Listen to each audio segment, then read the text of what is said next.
први дојде во студио за Радмила Шеќеринска, господин Заев ве најави како заменик председател на СДСМ. И сега клучното прашање кој сите ги интересира, кои се најважните потези кои ќе ги повлече двојката Заев и Шеќеринска? Па мислам дека него имаме луксузот да бираме еден потез кој ќе биде следен по друг. Мислам дека неколку работи паралелно треба да се случат. СДСМ пред граѓаните треба да излезе и со нова екипа, и со обновена и засилена понуда. Тоа ќе значи размислување како настапуваме во парламентот, обмислување кој ќе биде нашиот настап во медиумите и она што мислам дека треба да биде најголемата промена, тоа е наше екстремно поголемо присуство, што би рекле ние, на терен или помеѓу граѓаните на Република Македонија. Се виде и за време на изборите и во текот на минатата година дека тој тип на активности каде што членовите, симпатизерите, но и сите граѓани на Македонија можат директно да ни пристапат и да разговараат со нас, дека носи резултати. Меѓутоа дека граѓаните не прифаќаат да не гледаат само од врата на врата, на улица или до нив, само за време на избори. Тогаш тоа го чувствуваат како лицемерно. И елитизам. Значи, тоа ќе почне практично од моментот кога новата екипа ќе профункционира. Ние ќе бидеме достапни. И ќе сакаме со граѓаните, со нашите поддржувачи, па некогаш и со нашите критичари, да седнеме и да разговараме што е она што и треба на СДСМ, меѓутоа уште повеќе што е она што и треба на Македонија. Кој ќе известува? Има еден проблем. Кој ќе известува за тие активности ако немаме критички медиуми? Скоро да немаме, особено традиционалните, мислам, телевизија, нормално печатени медиуми. Свесни сме за тој хендикеп и за жал тоа не можам да го најавам како нешто што преку ноќ може да се промени. Нема да се промени. Македонија живее во атмосфера во која вентилите за информации се стегаат, не се отпуштаат. И јас сум убедена дека власта тоа ќе продолжи да го прави. Ке притисокот врз сите критички медиуми ќе се зголемува.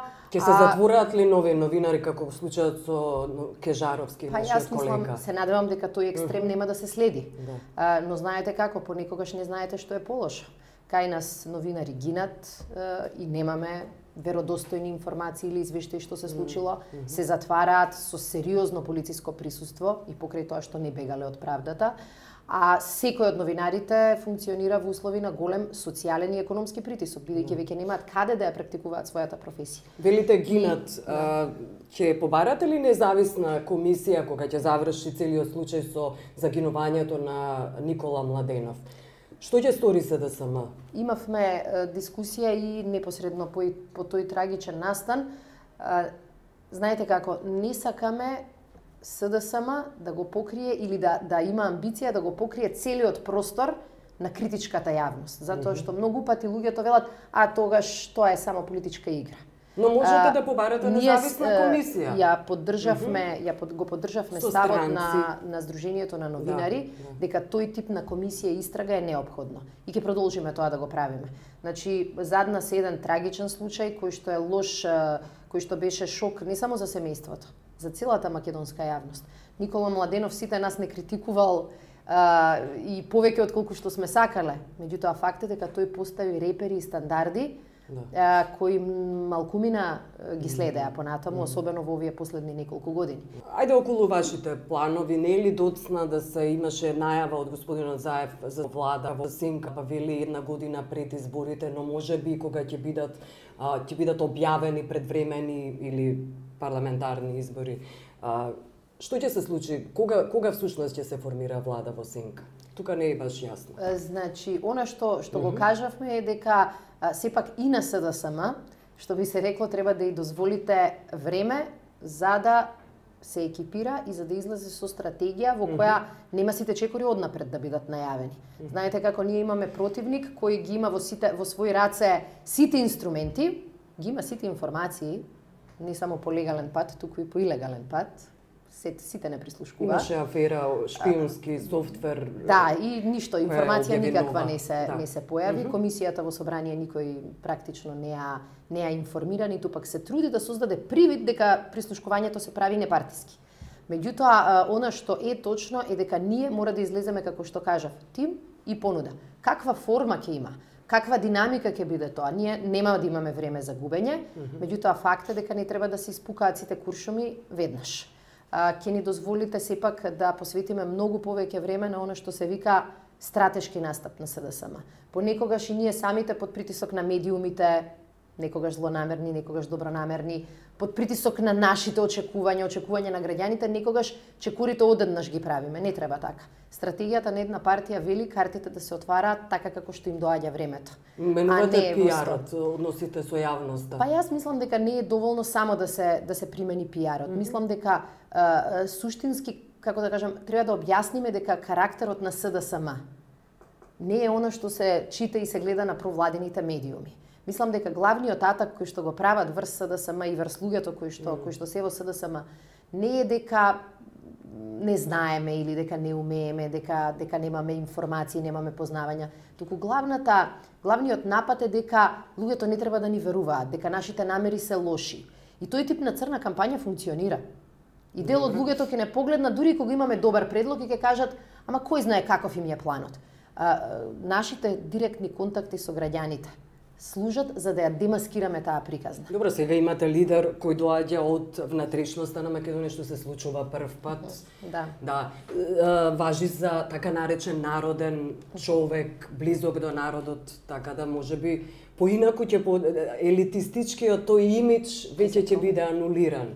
Се согласувам со вас, иако сум убедена дека ќе најдат само друг тип на црна кампања. Факт е дека на Заев нема да можат да му го лепат одново сега атрибутот ниту на ароганција, ниту на оддалеченост од народот. Јас навистина не сум видела човек кој што има толку многу директни контакти, кои што не значат само добар ден, пријатно, туку навистина напор да се решаваат проблеми со кои граѓаните во таа општина и низ Македонија се соочуваат. И јас мислам дека таа промена ќе ни биде некој тип на адреналинска инекција и на нас, меѓутоа и некој тип на убедување на гласачкото тело дека СДСМ не прави само промена на имиджот, туку дека оно што ќе се случи во СДСМ е промена на начинот на кој што функционираме, промена на вредностите кои што ќе ги прокламираме и ќе ги покажуваме на дело. Тешко е многу. Сега ќе ви кажам зошто. СДСМ ја обвинува ВМРО постојано, особено премиерот Груевски, за популизам, за корумпирање не на гласачите само, и туку на граѓаните преку партиска партизација, давање на партиски книжки и слично. Како можете да се изборите против тоа? Популизам, патриотизам, корупција, ќе сакаме партизација, заплашување, страф, тоа е она што вие ги обвинувате. Ќе се обидеме наместо да зборуваме за овој тип на зборови, патриотизам, национализам, популизам, да зборуваме за резултатите на таквите политики. Ете, владата вели дека била многу заинтересирана за развивање на патриотските вредности и за зачувување на интересите државни на државата. И тоа е патриотизам. Ние немаме проблем со патриотизмот. И понекогаш дозволивме грешно да не дефинираат како партија која што не ги развива тие чувства. Ние сметаме дека патриотизмот треба да се мери со објективни инструменти. Не според тоа колку пати ја ќе се очукам во гради и ќе кажам дека сум за Македонија, не според тоа колку реклами ќе платам со државни пари на таа тема, туку според тоа какви резултати ќе направам за Македонија. Што сте направиле за Македонија, што сте направиле за нејзините граѓани. Значи, како на шега, ако погледнат граѓаните што се случува еве на многу чувствителна тема, темата со името и меѓународната позиција на Македонија. А Груевски вели дека нон-стоп ја брани нашата меѓународна позиција и нашите интереси. Мислам дека граѓаните уште малку ќе им дојде да му кажат: "Аман, Груевски не брани." Бидејќи што повеќе тој вели дека работи на таа кауза, толку повеќе Македонија губи на меѓународен план. Не е тоа само членството во НАТО и во Европската унија. Погледнете каков дебакл ни се случува со самитот председателски во Охрид. Тој не е некогаш, не зависи само од нашите политичари. Меѓутоа, кога ќе добиете таква сериозна работа да организирате, тоа не значи дека пенкала и тефтери треба да обезбедите, тоа не значи дека главната задача се хотели и конференциски сали, главната задача е да обезбедите политички консензус. А само силна и паметна Македонија ќе може да се наметне во регионот како рационален актор. Тоа Груевски и Ѓорги Иванов не успеа да го направат. Добре. Ние сакаме патриотизмот да го мериме според објективни критериуми. И ако тоа го направат граѓаните, а ќе го направат. Прашање е само кога. Јас сум убедена дека Груевски катастрофално ќе биде оценет. Добро.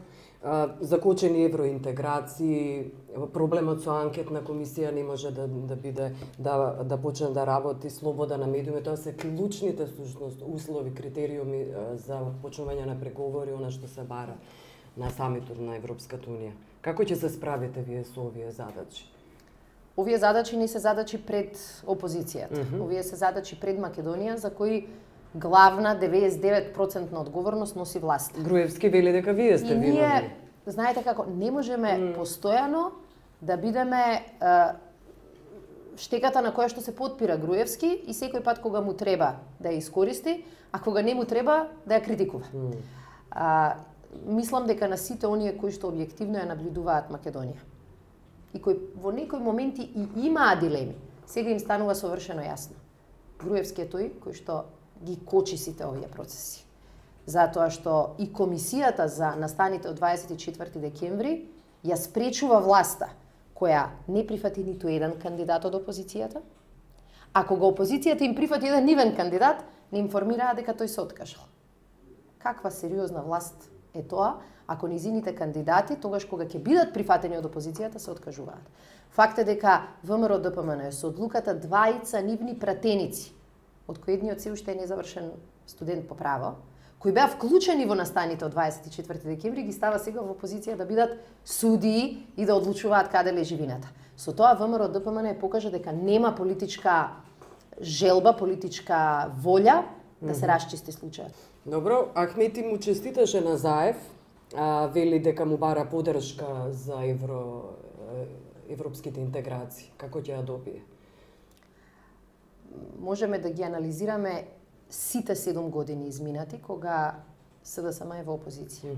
И ќе видите дека во сите клучни моменти, кога било падни стани, Груевски си ја бирал својата партија, а СДСМ на своја штета ја бирал Македонија и нејзините европски интереси. И ние тоа ќе продолжиме да го правиме. Меѓутоа, знаете како, на опозицијски мускули Македонија не може да влезе во Европската унија. И тоа му е јасно, на Груевски се разбира, тоа им е јасно на овие во Европската унија, јасно му и на Ахмети. Добро, и на крај, се плашите ли едно од најжешките прашања, што ќе се случува со иднината на Бранко Црвенковски, досегашниот лидер?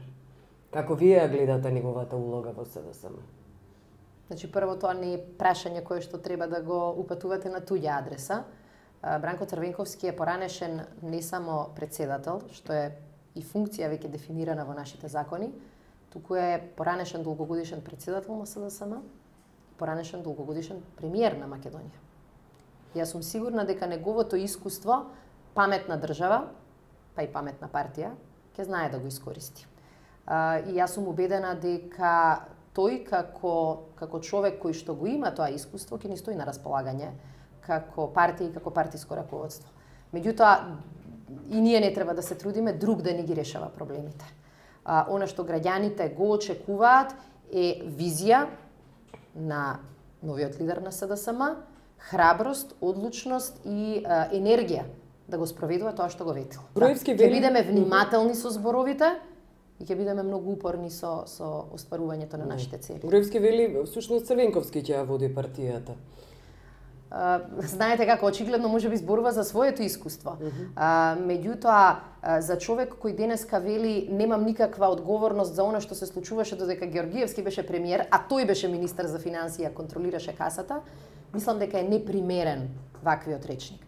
Во секоја цивилизирана држава, кога ќе се избере нов лидер на опозицијата, прв кој упатува честитка е председателот на владата. Тој не упати честитка. Освен ако не ги сметате овие цинични зборови за честитка. Прв, ако е заинтересиран за иднината на својата држава, кој што би понудил рака за соработка, токму за европските и за евроатлантските интеграции, би требало да биде Груевски. Меѓутоа се покажува дека неговите стари зборови дека ни треба единство и консензус околу државните прашања биле фалш. Дека се лажни, дека тој самиот во нив не верува. И она што мислам дека со оваа теза и самиот го најави е дека буквално државните пари кои што досега се користеа за да се оцрни Бранко Црвенковски, сега ќе се користат и само ќе се префрлат на ново име и презиме Заев и сите останати, претпоставувам. Јас се надевам дека нема како јавност по втор пат да паднеме во истата замка. Добро, ви благодарам што бевте гостин. Ви благодарам на поканата.